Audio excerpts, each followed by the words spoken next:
Okay, so now we're going to read about iteration statements. But before reading iteration statements, you need to learn about pancakes. Yes, pancakes. Okay, so how do we make a pancake? There are a few steps involved. Number one is you make the batter, then you put the oil in the pan, and in step three, you put the batter on the pan. In step four, you flip the pancake, and on step six, you take it off the pan. That's how you make a pancake. But what if I want to make another pancake? What if I want my software to make another pancake? What am I gonna do? Am I gonna ask it, give it the instructions once again, and gonna keep doing it? Of course not. And this is where loops come in handy. Okay. So now consider we need to make 5 pancakes. Okay. So steps will look like this. Okay. In step one, you make the batter. In step two, you put the oil in the pan. In step three, you put the batter on the pan. In step four, you flip the pancake. Step five, you take it off the pan. So exactly like how we did earlier. But in step six, you repeat 1 to 5 4 times. So that's how we get 5 pancakes. Okay. So before diving into the loops, I need to teach you a few basic things in the Python. So we need to learn what a function is. And if you remember, we have already used few functions. For example, print function or input function or type function. So we have used few functions. So a function is basically a subprogram, or you can say it's a block of code which only runs when it is called. Okay, so that is important. Function only runs when it is called. It's not going to run on its own. Okay, so to define function in Python, we use def keyword. Okay, def, which is short for define. And then we give functions name, say my function. Then we give the parenthesis, then we give the colon. So this is going to be function body. Whatever we write with the indentation after the colon is going to be function's body. So let's say my function doesn't do anything, it just prints.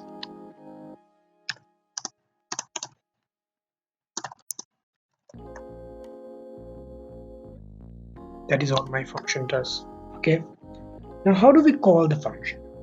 To call a function, I just simply need to do is write its name with the parenthesis. Okay, so let's run and see what happens.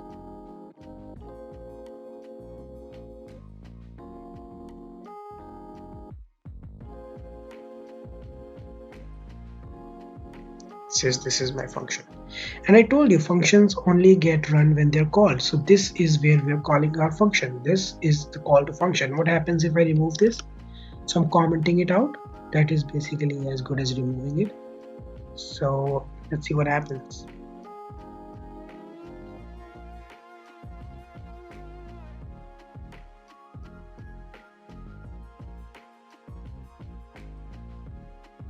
It prints nothing. See? So a function only gets called when it is function is only run when it gets called. Okay. So one more thing about functions is you can pass values into functions. These are called arguments. So what I can do is I can do get values here. Okay, as many as I want. So for example, my function gets 3 values. This needs to have unique names. So let's see, my function gets 3 values and I just print these values, nothing else. So print value, print value, and then print value. Okay, and now to pass the values to the function, okay, I need to pass positional arguments. These are called positional arguments. I'll teach you about other arguments as we move along. But right now we're dealing only with positional arguments. So say I pass 3 values, 12, 3, 5. Okay. Let's run it.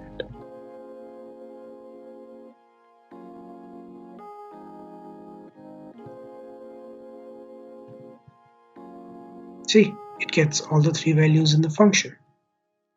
Okay. I hope this is clear to you. Now let's see an example of a loop in Python. Okay, so a for loop in Python goes something like for keyword. Okay, then a variable, then in operator. I'll teach you what an in operator is in the coming lectures. Then we use the range function. Range function basically generates a list. We'll read what lists are, but you can think of lists as lists, like lists we have, lists of things. It generates a list, okay? And it takes at least one argument, and that is how long you want the list to be. So say I want it to be 10 items long, okay?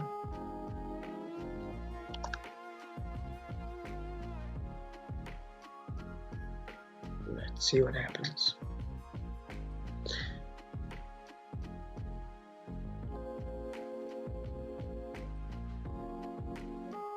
See, it generated a list that is 10 items long and it looped through the list, okay?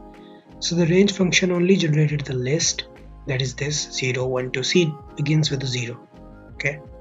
So 0 1 2 3 4 5 6 7 8 9. So this is 10 items long list, okay? So see, if I want to make 10 dosas or 10 pancakes, I'm just gonna give the value here, okay?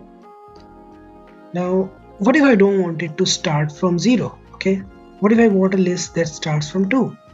So what we're gonna do is we're just gonna pass an argument, first argument, that is 2, that basically shows where it begins from. Then I'm gonna pass how long, like till when I want it to run. So say I want it to run till 10. Let's see what happens.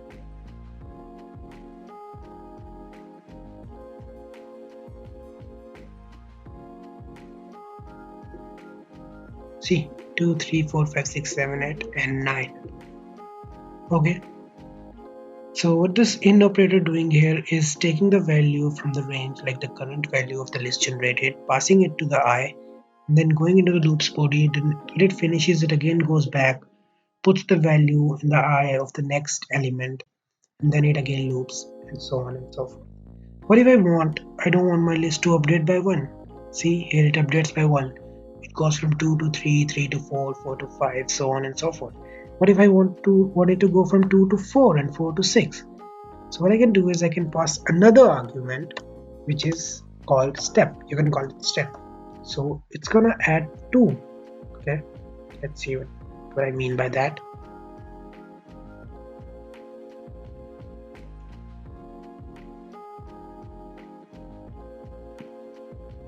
See, it updates by 2. 2, then 4, then 6, then 8, and of course it doesn't print 10. Okay, let's see a better example. Okay, anyways, one more thing, the in operator is a binary operator which either returns true or false, but for now just remember that this is how we set value of range after each iteration into the variable I. Moving on, so let's see some better example of the for loop. So let's say I want to print multiplication tables. Okay, so first let's take the value of the input. I want to convert it to integer and take the value.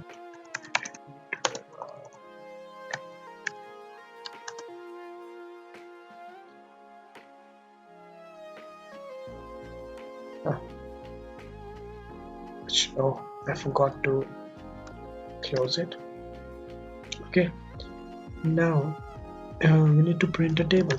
So we need to take another variable. Let's name it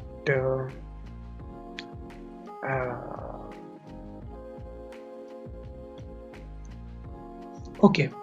So now we need to instantiate our for loop, and I'm gonna print variables. I'm gonna print tables till 10. Okay, so like uh, you'll understand what I'm saying. So now we pass a variable, say I, then the in operator, then the main function. Okay, and how long I want my list to be? I want it to start from 1 and I want to go till 10, so I'll write 11. Okay, and then I'm gonna multiply it. Okay, I'm gonna multiply the result and I'm gonna save it in a variable called temp. So what I'm gonna do is I'm gonna multiply number by I. So what will happen is in the first iteration, 1 is gonna get multiplied with whatever number. For example, we said 12. So 1 is gonna multiply with 12. It's gonna get stored in temp. And in the next iteration, 12, this number is gonna get multiplied with 2. So 24 is gonna get saved in the temp. And then 36, and then 48, and then whatever. It goes on. Okay. Then I need to print it. So let's print temp and see if our program works.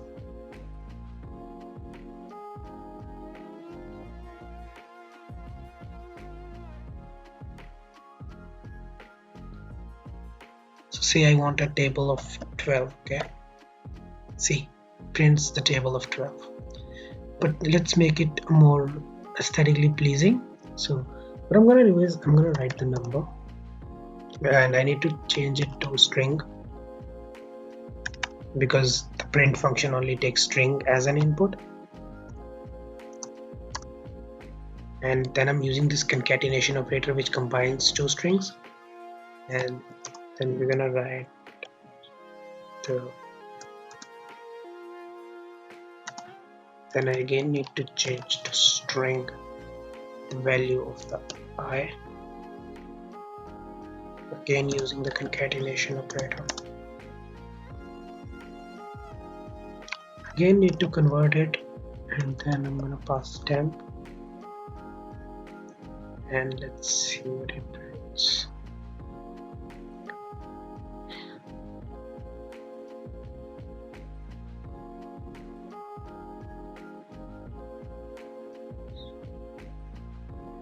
So this looks more aesthetically pleasing, but this is basically the same program. Okay, I just changed the print statement. So one niche thing about for loop is not only about for loop, but the niche thing about loops is you can also use else with them. So what does it mean? It's gonna print whenever this returns 0, I mean this returns false, this condition gets false, that I is no longer in range, it's gonna go to the else statement. Okay, so let's see.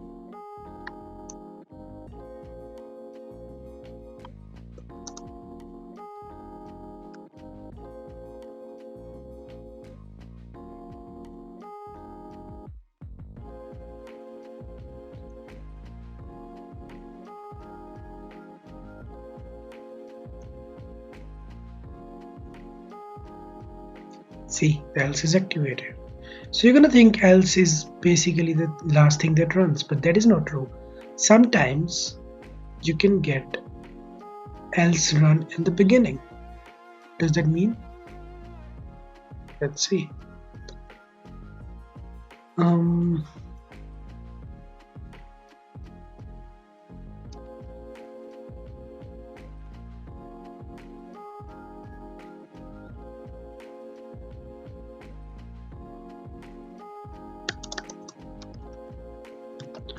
So let's see, for example,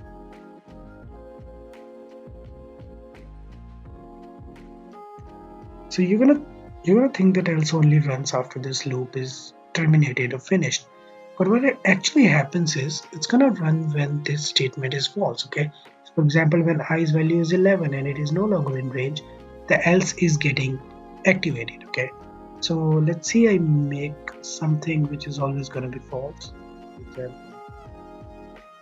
This,